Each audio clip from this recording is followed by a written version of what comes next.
Bom dia, bom dia, bom dia, paz do nosso Senhor e Salvador Jesus Cristo.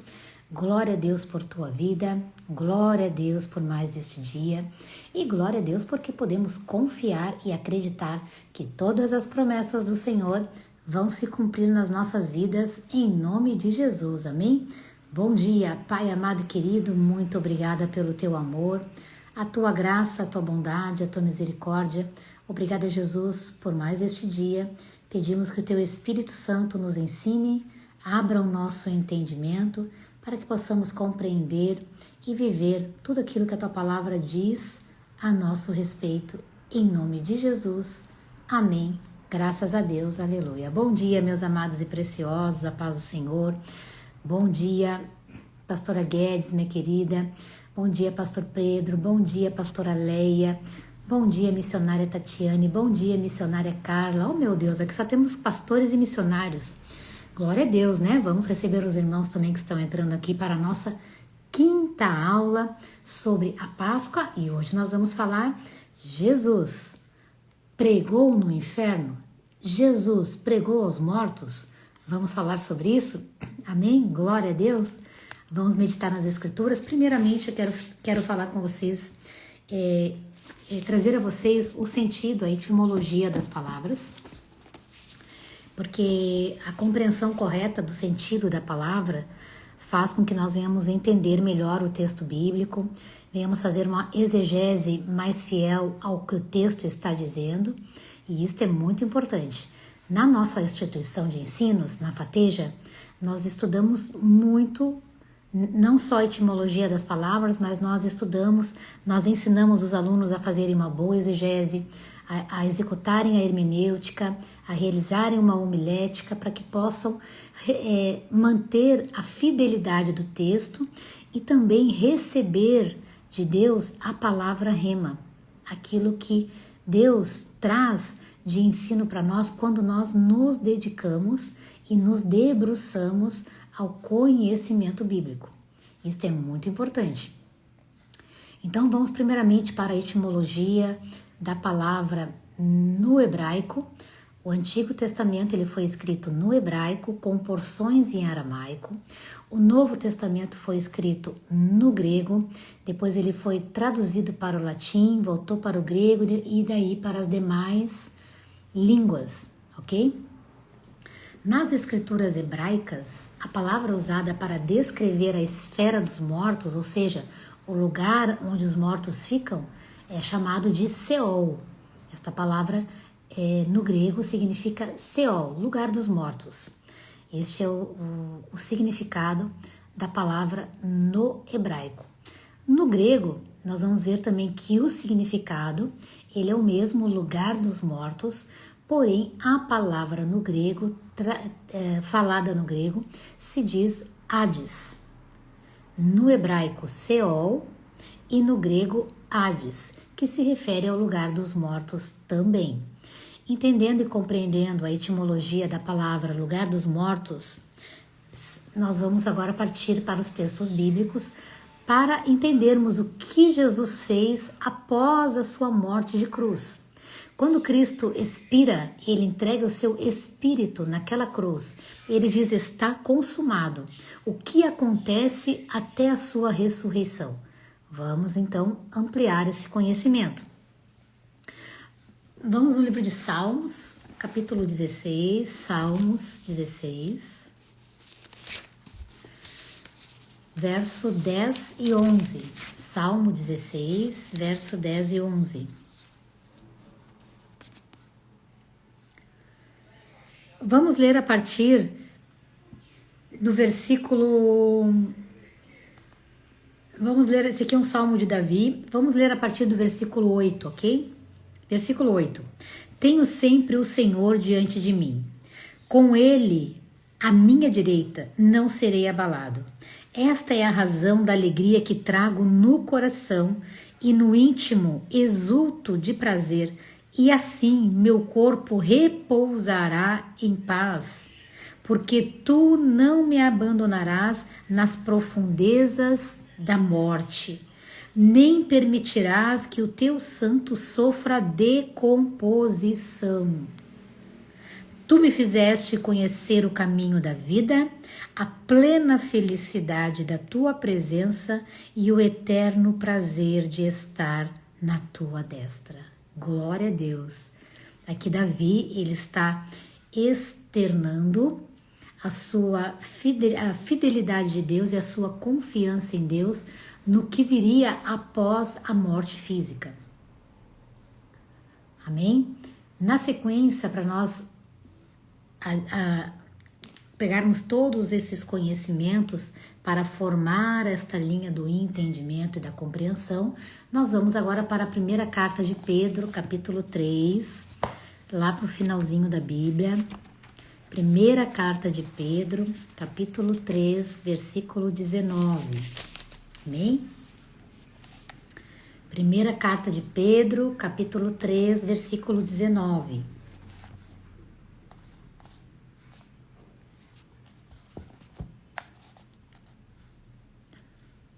Vamos ler um verso anterior e um verso posterior. 1 de Pedro, capítulo 3, versículo 18, 19 e 20. Vamos lá.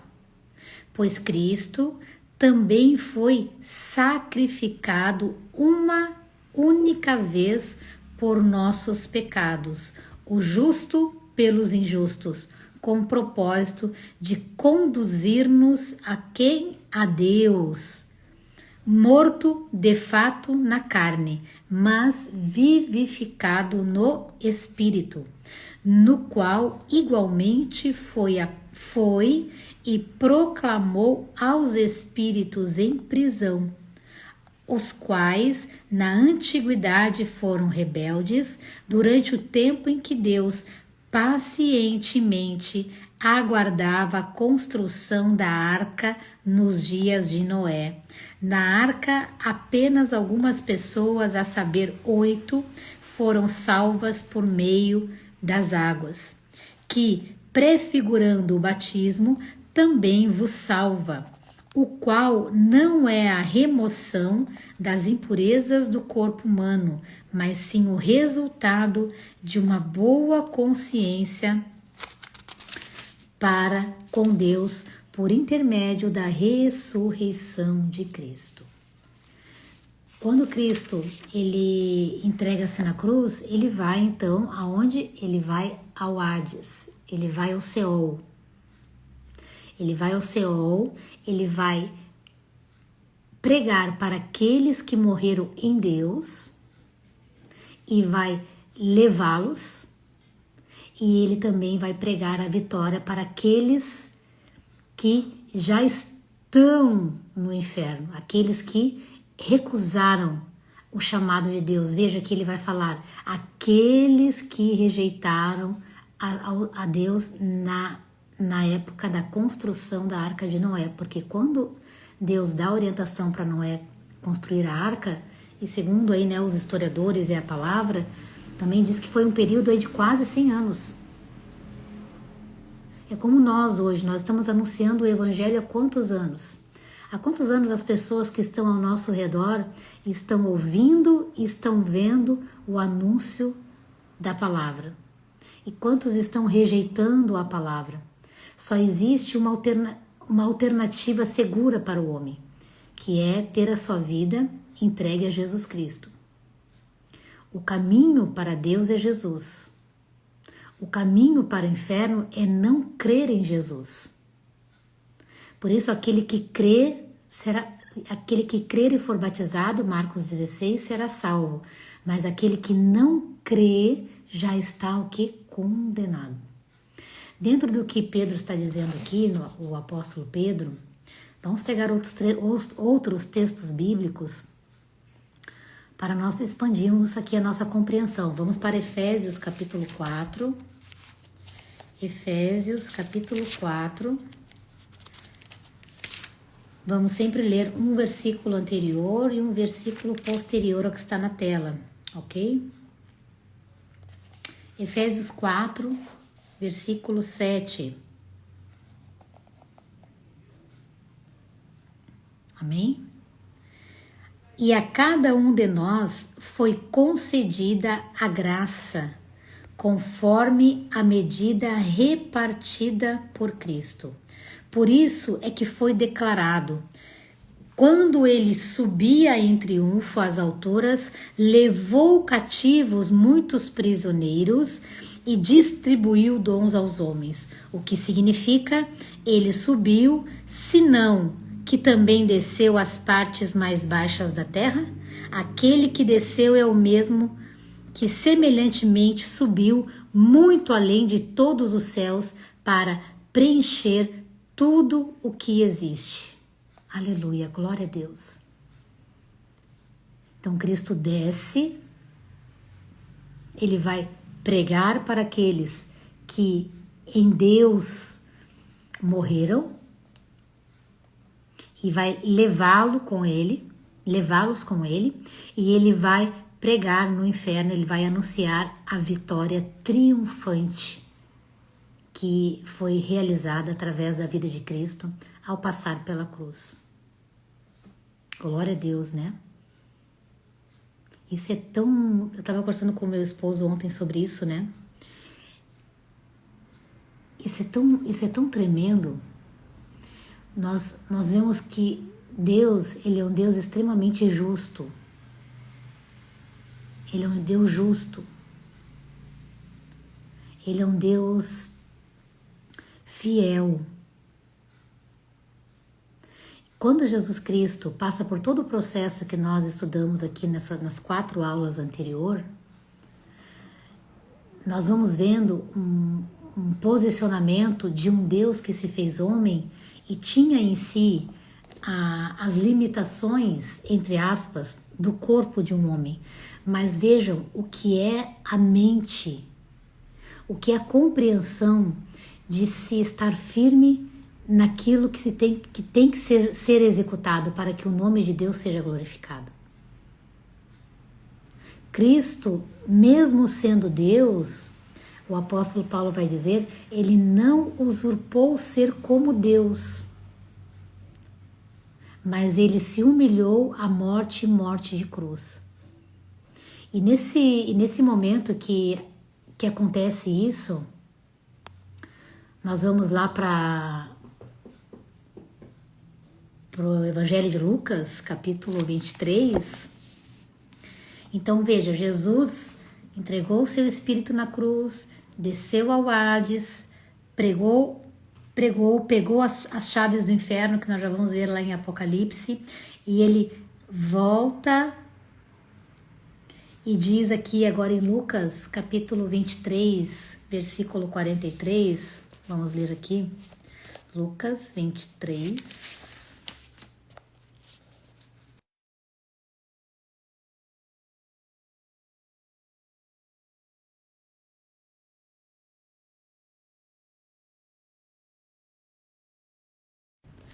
Lucas capítulo 23, vamos ler o versículo 42, 43.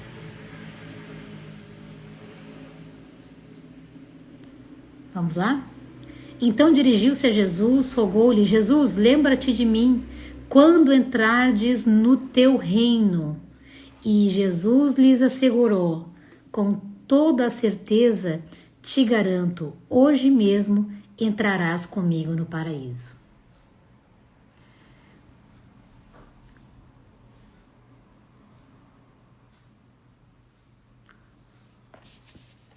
Quando Cristo vai até a cruz,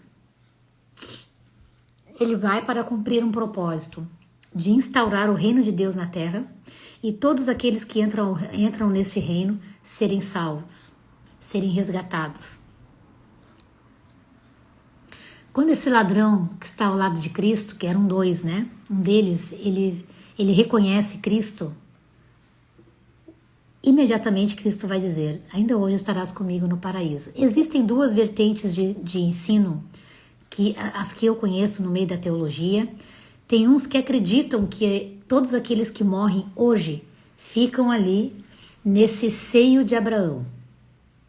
Ficam nesta parte esperando Jesus Cristo voltar para que todos ressuscitem. Mas vejam, o que nós lemos aqui? Que Cristo foi no seio de Abraão, foi ao seio de Abraão, pregou para aqueles que morreram em Deus e pregou para aqueles que já estavam aonde? No Hades. E disse que ele resgata todos esses e traz com ele. Aquele que foi às profundezas da terra trouxe com ele estas pessoas que morreram em Deus. E nós vamos ver também em Apocalipse, para nós conectarmos com o texto de Lucas, nós vamos ver em Apocalipse, vamos primeiro no capítulo 1, Apocalipse.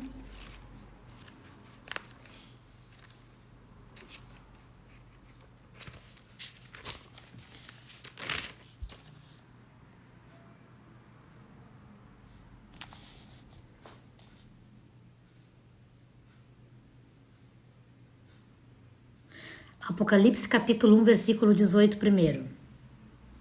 Eu sou o que vive, estive morto, mas eis que estou vivo por toda a eternidade, e eu possuo as chaves da morte e do inferno. E agora nós vamos para Apocalipse capítulo 20, versículo 11 ao 15. Eu já vou ler aqui os comentários, tá bom, meus amados? Apocalipse capítulo 20, versículo 11 ao 15. Vamos ler a partir do versículo 7, ok? Apocalipse capítulo 20, a partir do versículo 7. Quando se completarem... Não, perdão. Apocalipse capítulo 20, do 11 ao 15. Isso tá certo, do 11 ao 15. Em seguida, observei um grande trono branco, e o que estava assentado sobre ele, a terra e o céu fugiram da sua presença e não foi achado lugar para eles. Vi também os mortos, grandes e pequenos, em pé diante do trono, e alguns livros foram abertos. Então abriu-se um outro livro, o livro da vida, e os mortos que foram julgados pelas observações que estavam registradas nos livros, de acordo com as suas obras realizadas. O mar entregou os mortos que jaziam nele, e a morte e o Hades entregaram os mortos que nele havia, e um por um foi julgado de acordo com o que tinha feito. Então a morte e o Hades foram atirados no lago de fogo. Esta é a segunda morte, o lago de fogo. E todo aquele cujo nome não foi encontrado, escrito no livro da vida, foi lançado no lago de fogo. Meu Deus, né? Então vamos lá, vamos fazer agora a conexão de todos esses textos para nós entendermos o que de fato aconteceu. Existem as linhas teológicas de ensino. Existe uma linha que entende que todos aqueles que morrem, eles estão no seio de Abraão aguardando a volta de Cristo. Mas veja, o que o apóstolo João viu aqui foi o que de fato acontecera. Ele viu pessoas ao redor do trono, passando pelo julgamento. Nós vamos ver que os mártires, os santos, que também foram perseguidos, mortos já na nova era, eles estão ao redor do trono de Deus clamando por justiça. Eles estão dizendo: até quando, Senhor, não justificarás o nosso sangue? Então isso significa que quando nós morremos, na minha interpretação, no meu entendimento, morreu, o autor da carta aos Hebreus vai dizer, morreu, segue-se o juízo. Então, quando Cristo ele vai nas profundezas da terra e ele vai anunciar o evangelho, que vai trazer com ele aqueles que em Deus morreram e vai anunciar a sua vitória triunfante para aqueles que estão no inferno, significa que o céu, ou seja, a nova Jerusalém, o céu, já está sendo ocupado com todos aqueles que morrem em Cristo Jesus. Tanto que o próprio Deus vai dizer, ainda hoje estarás comigo no paraíso. Aí nesta vertente de ensino, que algumas pessoas creem, eles entendem que o paraíso é o seio de Abraão. O seio de Abraão, ele de fato foi o local onde ficaram todos aqueles que morreram em Deus antes de Cristo vir. Porque Cristo iria ao Pai preparar lugar e então ser o primeiro a adentrar, para depois dele vir os demais. Por isso que quando ele passa pela cruz, ele vai lá porque o corpo dele morreu, mas Cristo, ele ressuscitou. Ele já estava com seu corpo glorificado. Então ele vai, ministra e volta. E ao terceiro dia, que é amanhã, então, ele vai agora aparecer para os seus discípulos e depois para mais de 500 testemunhas oculares, e isso nós vamos estudar amanhã. Então, amados, na teologia nós temos a palavra, que ela é o centro de tudo. Nós temos o Espírito Santo que nos auxilia a interpretar a palavra. Existem vários textos bíblicos que várias pessoas usam para mostrar que aquele que morre está dormindo. Mas a palavra dormir, o significado da palavra dormir significa não morrer. Ou seja, aqueles que morreram, mas estão em Cristo, não morreram. Nós não morremos. Quando nós deixamos esse corpo, quando nós estamos em Cristo e esse corpo volta para o pó, o nosso espírito e a nossa alma voltam para Deus. Elas voltam para o Senhor. Nós não morremos. O corpo sim, mas a alma e o espírito não. Então existe dentro da teologia essas duas vertentes de entendimento. Nós da Fateja entendemos que sim, morreu, segue-se o juízo. Hoje morreu a Joana, ela era filha de Deus, tinha o seu nome escrito no livro da vida, ainda hoje ela já está no paraíso com o Senhor. Não, para Deus não existe essa questão de tempo e espaço, isso é coisa que nós temos essa limitação, porque nós estamos ligados ao Cronos, ao tempo 24 horas. Mas Deus, ele não está preso a tempo nem a espaço. Por isso que quando Cristo vai consumir ali naquela cruz, ele vai realizar o plano de Deus, cumprir o propósito de Deus, ele automaticamente ele já vai nas profundezas da terra e ele vai trazer com eles aqueles que morreram em Deus. Abraão, Isaac, Jacó, Ana, Ruth, Sara, Esther, Débora, todos aqueles outros que em Deus morreram. Isso é importante nós entendermos. Nós não podemos limitar Deus à nossa compreensão. Por isso, quanto mais eu conheço da palavra, mais eu entendo a palavra, mais a minha mente expande e mais eu consigo compreender as coisas. Quanto mais eu ouço a palavra, quanto mais eu medito na palavra, mais expansão, mais compreensão, mais entendimento, mais sabedoria, porque uma coisa está atrelada com a outra. Está conectado. Um movimento está conectado com o outro. E Apocalipse capítulo 1, versículo 18, que nós lemos no início, vai dizer: eu sou o que vive, estive morto, mas eis que estou vivo por toda a eternidade e possuo as chaves da morte e do inferno. Satanás não tem nem a chave do lugar que ele reina.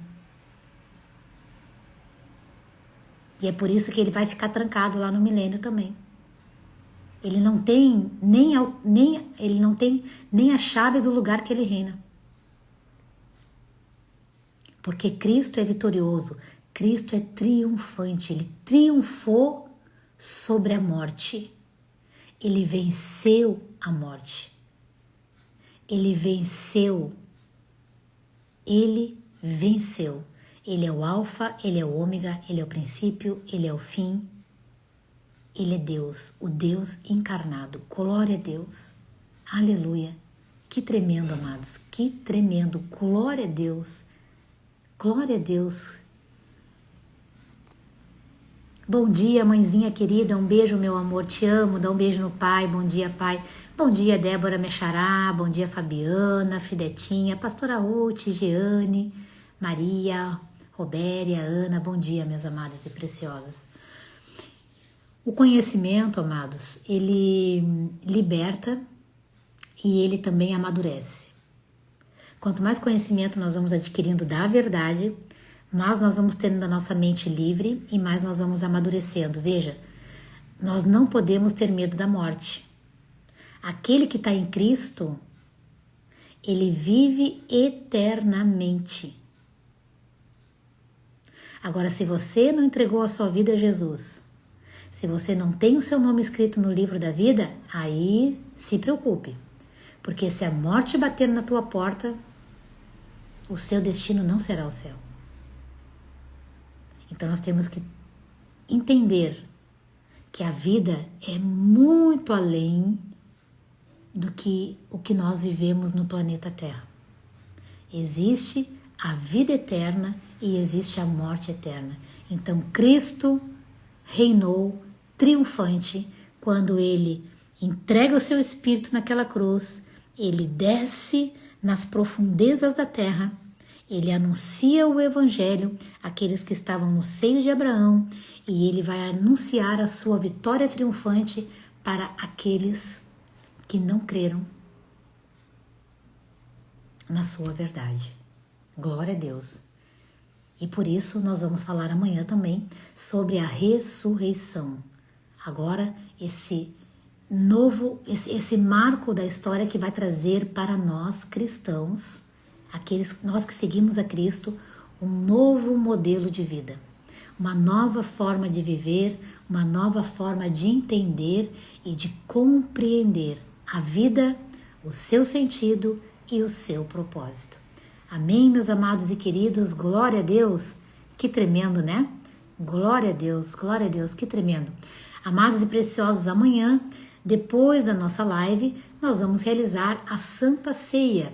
Então você prepare o seu copinho, o seu suquinho de uva, o seu pãozinho e nós vamos estar aqui ceando. Depois da nossa última aula sobre a Páscoa, nós estaremos realizando a Santa Ceia do Senhor.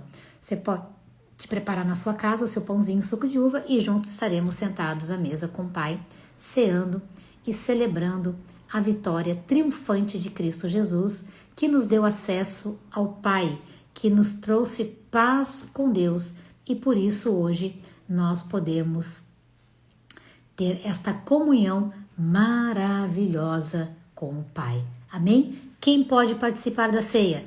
Todos aqueles que entregaram a sua vida a Jesus e já passaram pelas águas do batismo. É muito importante dar este passo de fé. Se você entregou a vida a Jesus Cristo e ainda não se batizou, olha aí, ó, se prepare. Eu estou indo para uma missão, agora dia 2, vou a Portugal e vou a Angola, vou à África. Na volta da missão, eu vou fazer aqui com vocês uma série de aulas sobre batismo. Então vocês vão estudar tudo sobre o batismo nas águas, para que você possa, aonde você estiver, com a pessoa que cuida de você, com seu pastor, com seu líder, ou a pessoa que tem aí, que você tem o acesso, né? Se que você possa estar conversando com seus... Se você já tem uma igreja, amém, faça tudo com a sua igreja. Se você não tem uma igreja, você pode também estar solicitando o seu batismo, algum pastor, vá até uma igreja próximo de você. Então, nós vamos realizar na minha volta, no final de abril, nós vamos realizar uma série de aulas aqui, aulas preparatórias para batismo. E você pode convidar todas as pessoas, até as que já se batizaram, porque teve muitas pessoas que desceram as águas do batismo e nunca fizeram aula de batismo, nem sabe o que significa, não tem a compreensão. Então vamos estudar, vamos conhecer, vamos aprender e nós estamos aqui para auxiliar, porque este é o meu chamado. O meu chamado é o chamado de mestria, é o chamado de ensino e é por isso que eu tenho este canal, Nós vamos colocar a aula de hoje na nossa plataforma do YouTube. Acesse lá, Fateja, vá até o YouTube, escreva assim, ó, Fateja, e tem esse símbolo azul, que é a logo da nossa faculdade. Você vai clicar lá, vai se inscrever, vai ativar os sininhos para você receber os nossos vídeos, e você também vai poder participar de cursos gratuitos que já tem disponíveis na nossa plataforma, aulas. Participe das aulas, deixe seus comentários ali para que nós possamos interagir com você e também compartilhe com outras pessoas, porque o conhecimento é muito importante, amém? Levante suas mãos abençoadas, que o amor de Deus Pai, a graça de Deus Filho e as doces consolações do Espírito Santo de Deus estejam sobre a tua vida e a tua casa, em nome de Jesus, amém. Fiquem com Deus, a paz do Senhor, e nos vemos amanhã na nossa 6ª aula, seguida da Santa Ceia do Senhor. Um forte abraço.